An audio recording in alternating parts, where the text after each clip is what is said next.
बहुत सारे लोग यहाँ पर कमेंट सेक्शन में कमेंट कर रहे हैं कि आप इनको बुलाइए, उनको बुलाइए, जैसे कि for example Alakh Pandey sir को बुलाइए। अगर आप चाहते हैं कि वो यहाँ पर आए तो आप उनकी वीडियोस पे जाकर के कमेंट करिए, क्योंकि हमारे पास में उनकी कॉन्टैक्ट डिटेल्स नहीं है। अलक पांडे सर से मिलने का मेरा भी बड़ा मन है, क्योंकि स्टूडेंट्स इतनी ज्यादा उनकी रिस्पेक्ट करते हैं। तो अगर वो या वैसे कोई भी आप किसी को भी चाहते हैं कि वो यहाँ पर आए, तो आप जा करके उनके YouTube चैनल पे या उनके सोशल मीडिया अकाउंट्स पे आप कमेंट करिए। उनको बोलिए कि हमको ईमेल करें meet@sandeepmaheshwari.com पे। वो जैसे हमको ईमेल करेंगे, हमारी टीम उनको कांटेक्ट करेगी और वो यहां पर आएंगे। आज हमारे पास में गेस्ट आए हुए हैं, पीछे भी वो बैक स्टेज में है। वो काफी पॉपुलर मोटिवेशनल स्पीकर हैं। उनके 6 मिलियन से ज्यादा सब्सक्राइबर्स हैं यूट्यूब पर। आई एम श्योर आपने उनकी वीडियो कहीं ना कहीं जरूर देखी होगी। Let's give an energetic and warm welcome to the one and only Himesh Madan.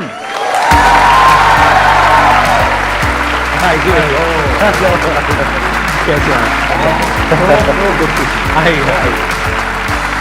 Hello everyone. Hello. मैं पहले बिलीव कर लूं, this is happening in real. 100%।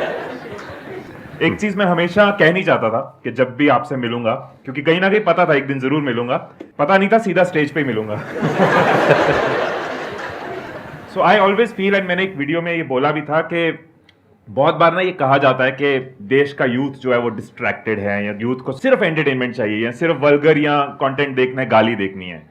और जब भी ऐसी कोई स्टेटमेंट कहीं डिस्कस होती है तो मैं एक ही नाम लेता हूं कि अगर आप जाके देखोगे संदीप महेश्वरी जी का चैनल, तो 2,30,00,000 लोगों ने वहां सब्सक्राइब दबाया है। वीडियो तो मच मोर लोग देखते हैं, जो बताता है कि अगर कोई शिद्दत से सेल्फलेस होकर सिखाने वाला हो तो हमारे देश का यूथ सीखना चाहता है। Right, exactly. एंड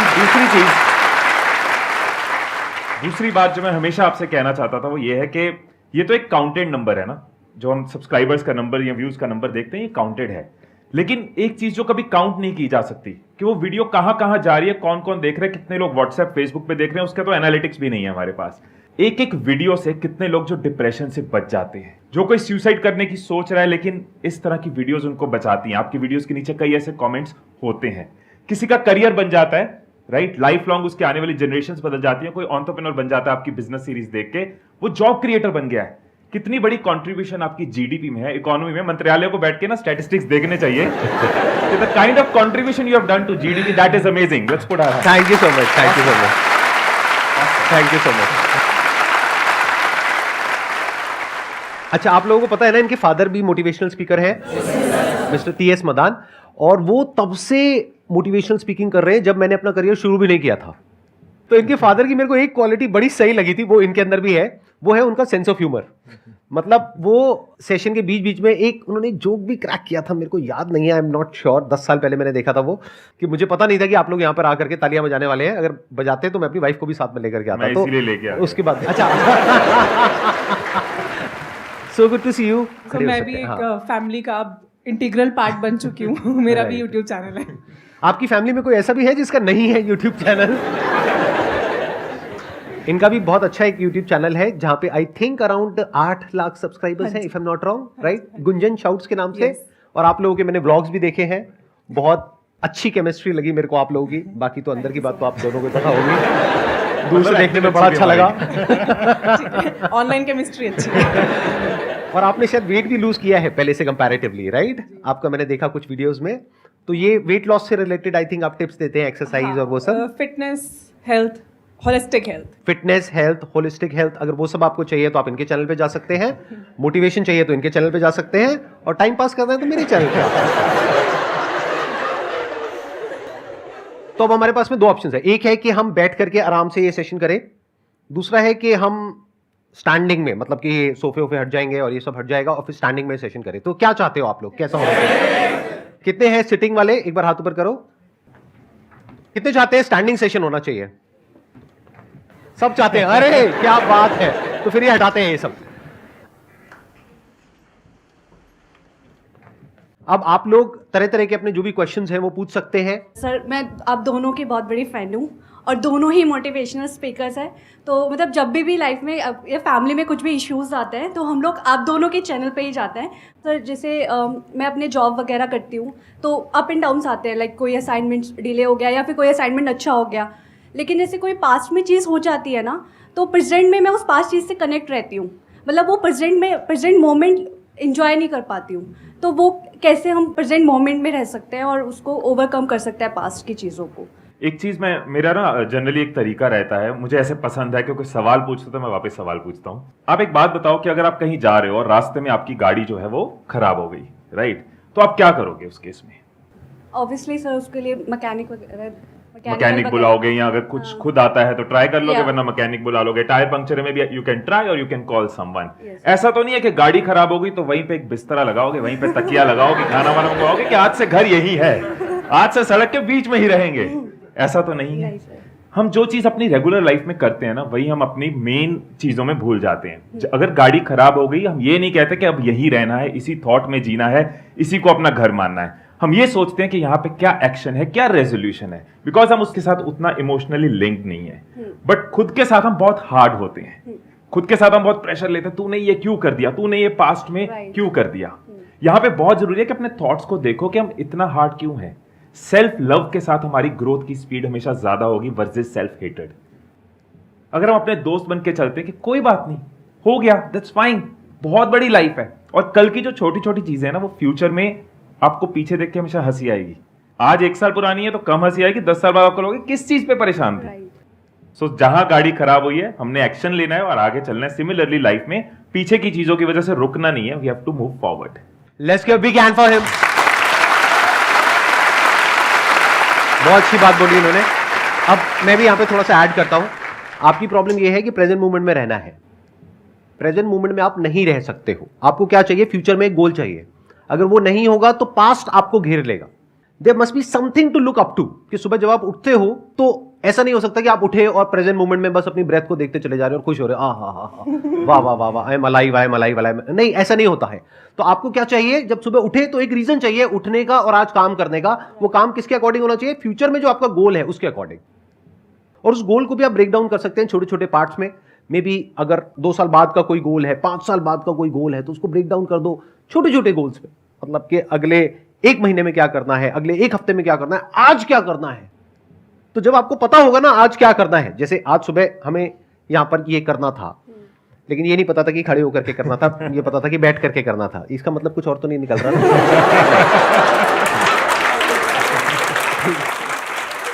तो जो भी करना था उसके लिए हमको पता था, तो सुबह अपने आप ही नींद खुली और हम यहां पर आ गए। अगर सोचो कुछ नहीं करना होता तो वही, हाँ ठीक है, आराम से उठेंगे, ये वो व्हाटएवर। तो there must always be something to look up to, कि आपकी लाइफ में कोई ना कोई बर्निंग डिजायर, कोई ना कोई गोल, कोई ना कोई ड्रीम, कोई ना कोई विजन, कुछ ना कुछ होना चाहिए।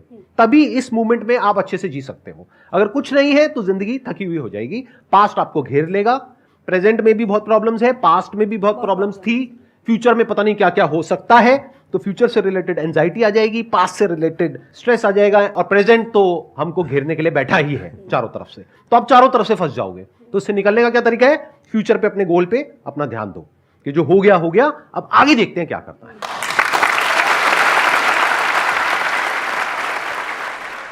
सर मैं आगे जाके अपना एक फूड स्टार्टअप स्टार्ट करना चाहता हूँ। मेरा ये विज़न है सर कि मैं एक स्टॉल से स्टार्ट करूँ और उस कंपनी को 5 करोड़ 10 करोड़ तक लेके जाऊँ। बट सर प्रॉब्लम ये आती है कि कहीं पर भी है ना, स्टेप बाय स्टेप प्रोसेस नहीं है, जिसको बोलते हैं ना अटेंशन टू डिटेल, मतलब कि पहले ये फिर ये फिर ये। तो सर उस पर स्टेप बाय स्टेप प्रोसेस है या नहीं है, इस चीज की वेट करने में किसका नुकसान हो रहा है? आपका नुकसान हो रहा है। हम वेट करते रहे कि पहले मुझे एक स्टेप बाय स्टेप प्रोसेस चाहिए। इसका मतलब पता क्या है? मैं अपने घर की पार्किंग में खड़ा हूं, गाड़ी के अंदर, पहले सारे सिग्नल ग्रीन हो जाए फिर मैं गाड़ी चलाऊंगा। वो नहीं होगा। आपको ट्रेनिंग लेते रहना है, सीखते रहना है, मेंटोर से सीखते रहना है, वीडियो से सीखते रहना है, लेकिन आपको एक्शन साथ साथ लेते रहना है, because biggest teacher is action.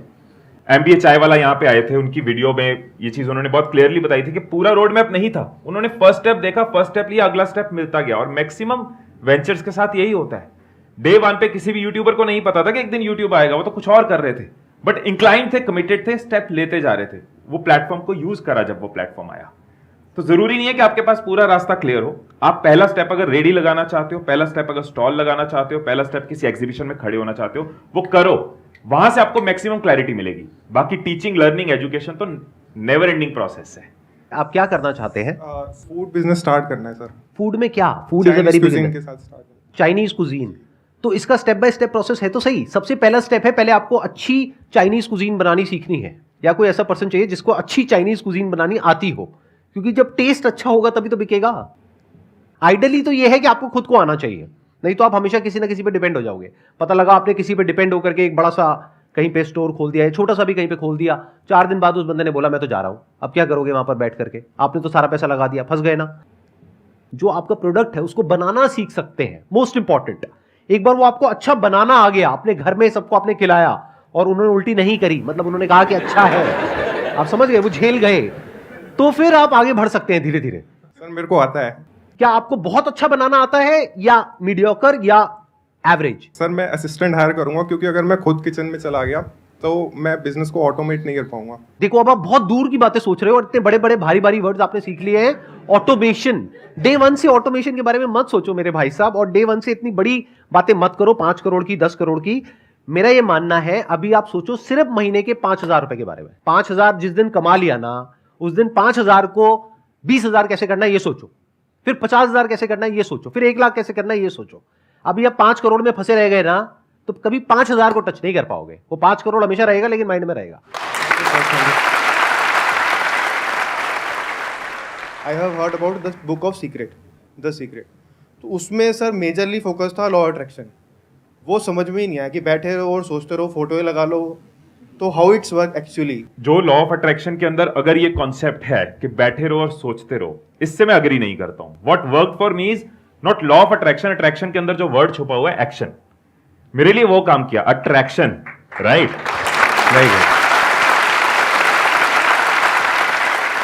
अगर हम कॉन्सेप्चुअली देखें, अगर आप किसी चीज के बारे में हर रोज शिद्दत के साथ सोच रहे हो, उसके बारे में बिलीफ रख रहे हो, उसके कॉम्प्लीमेंटिंग एक्शन ले रहे हो, गिव अप नहीं कर रहे, अपने आप को हमेशा थ्रू आउट पॉजिटिव रखते हो, अपना वो बिलीफ पॉजिटिव है, आपको वो बिलीफ है कि मैं करूंगा, और उसके लिए आप सीख रहे हो, लर्न कर रहे हो, एक्शन ले रहे हो, कंसिस्टेंट हो, कमिटेड हो, उसके बाद आपको रिजल्ट मिलते हैं।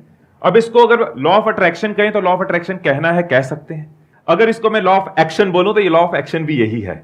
Think about something, believe in that, take consistent action, keep learning, you will fall, you will rise, gradually you will grow.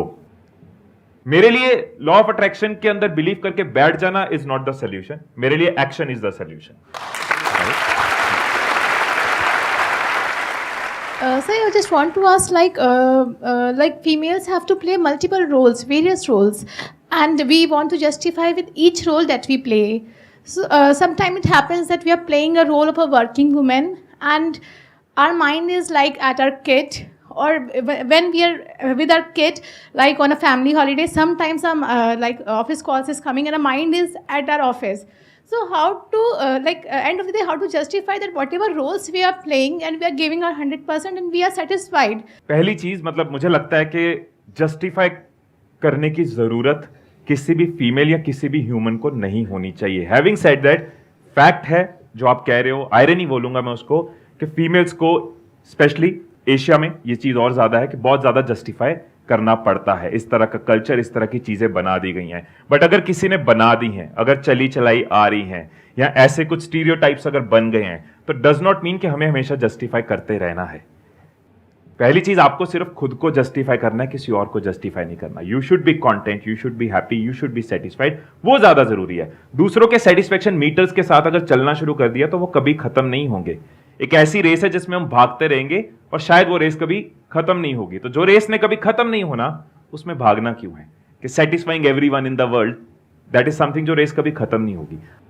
आपका जो क्वेश्चन है उसका आंसर ये ज्यादा अच्छे से दे पाएंगी अगर आपको कोई दिक्कत ना हो यहाँ पर स्टेज पे आने में। तो एक बार माइक दीजिए इनको, बिकॉज शायद हम लोग नहीं समझ सकते कि आप किस स्टैंड पॉइंट से क्या पूछ रहे हैं, वो ये ज्यादा अच्छे से आपको बता पाएंगे। प्लीज आइए, आप यहाँ पे आइए।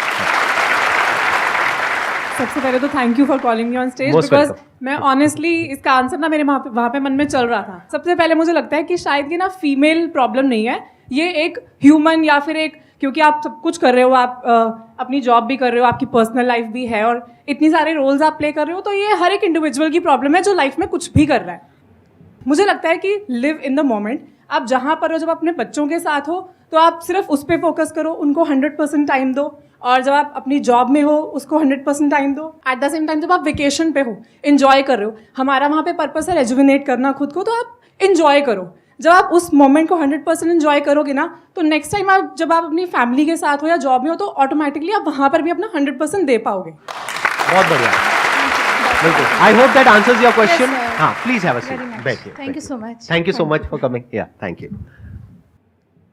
So it's a privilege to be here. Thank you so much for inviting all of us, and we all are खच्चर्स for you. अरे नहीं नहीं नहीं, मजाक करता हूँ, सबसे बड़ा खच्चर तो मैं हूँ। नहीं, वो sir. बोलते नहीं है बचपन में जो बोलता है वही होता है। तो मैं अगर सबको बोलता हूँ तो मैं ही खच्चर हूँ। हाँ, नहीं सर, हम सब खच्चर। अरे नहीं नहीं, चलो आप इतना कह रहे हो तो ठीक है। सर 2012 से मेरी शुरुआत हुई आपके हमारे कोचिंग इंस्टीट्यूट में आपका वीडियो दिखाया जाता था। उसके बाद से सर मेरे को मतलब चैनलाइज करना थॉट्स को वो आने लगा। एंड आज मेरा क्वेश्चन ये है कि सर मैं एक टॉपिक है कैपेबिलिटी, उस पर बात करना चाहता हूँ कि हम लोग कैपेबल कैसे बने। अगर हम कैपेबिलिटी की बात करें तो मेरे लिए जो बहुत काम किया वो मैं जरूर अपने एक्सपीरियंस से शेयर कर सकता हूँ। फॉर एग्जाम्पल पब्लिक स्पीकिंग की कैपेबिलिटी बिल्ड करनी है, या फिर कोई डर है जिसको खत्म करना है। जनरली कैपेबिलिटी बिल्ड करने के पीछे कोई ना कोई फियर है जिसको हमें ओवरकम करना है। तो एक मेथड मैंने पढ़ा था बहुत साल पहले, और अपनी लाइफ में मैंने कई फियर्स को खत्म करने के लिए यूज किया है। वो मेथड बहुत सारे साइकोलॉजिस्ट यूज करते हैं। That is called exposure treatment. जिस चीज के साथ हम खुद को एक्सपोज करते जाते हैं, एक्सपोज करने पे क्या मिलेगा? एक्सपोज से सिमिलर चीज एक्सपीरियंस मिलेगा। Experience comes from exposures. जितना हम एक्सपोज करते जाएंगे उतना हमारा एक्सपीरियंस ऐड होता जाता है, हमारी कैपेबिलिटी बिल्ड होती जाती है, फियर खत्म होता जाता है। फॉर एग्जाम्पल मैं स्टेज पे कॉन्फिडेंटली बोल सकता हूं, मुझे ऑडियंस का फियर नहीं है, लेकिन जिन चीजों में मैं एक्सपोज नहीं हूं उनका तो पूरा फियर है। कोई भी इंसान ऐसा तो नहीं हो सकता किसी चीज का फियर नहीं है। अब मुझे बोलो पैराशूट लेके लैंडिंग करनी है तो मैं भी ये कहूंगा लैंड करा दे भाई, लैंड करा दे, राइट? क्योंकि मुझे एक्सपीरियंस नहीं है। लेकिन जो पैराग्लाइडिंग करता है, जो रोज करता है, जिसने थोड़े थोड़े से शुरुआत करी और आज बड़ी बड़ी ग्लाइड्स कर लेता है, उसको उस चीज का डर नहीं है क्योंकि उसने उसको खुद के साथ वहां एक्सपोज किया है। तो हम जनरली कहते हैं ये हमारी कंफर्ट जोन है, यहां पहुंचना है। मुझे लगता है इसकी जगह कंफर्ट जोन को एक्सपैंड करें, वो चीज ऑटोमेटिकली हो जाएगी। और एक्सपैंड करने के लिए छोटे छोटे एक्सपोजर्स चाहिए। It's like you want to learn swimming, what would you do?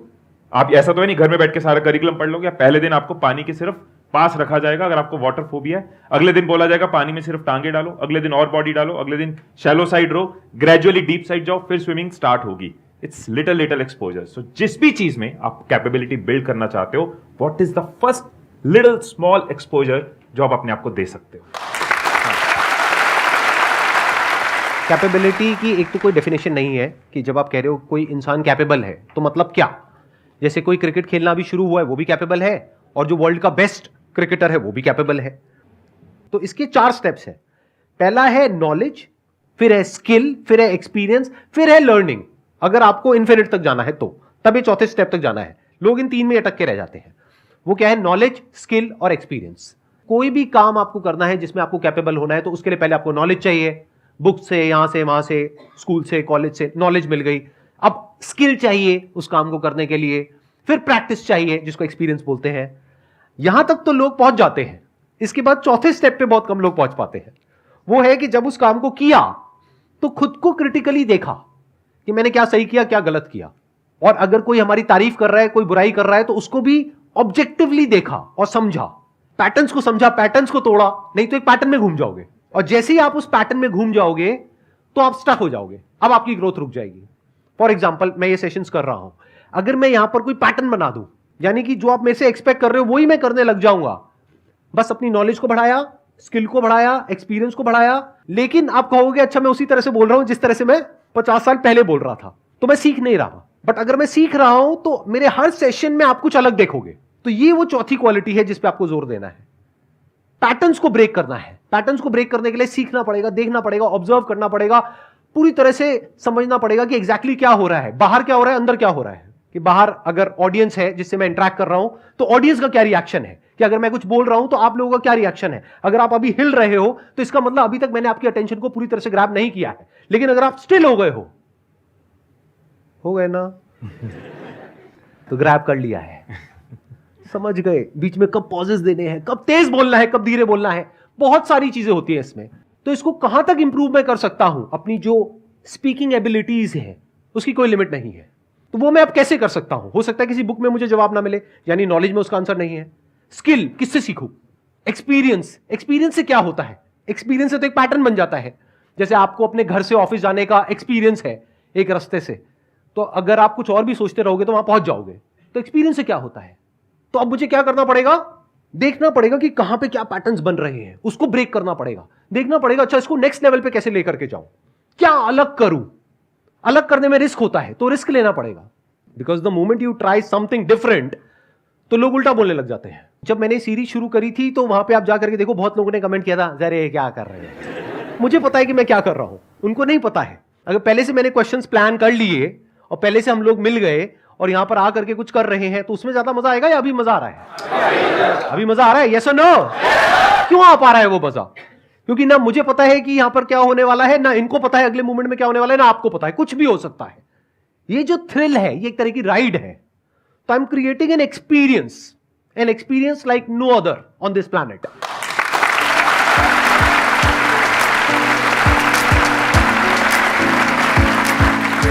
आपके लिए एक छोटा सा गिफ्ट है हमारी तरफ से, हमारी पूरी टीम की तरफ से, हमारी फैमिली की तरफ से। Thank you so much for coming. आप भी आना चाहेंगे स्टेज पर? Thank you so much.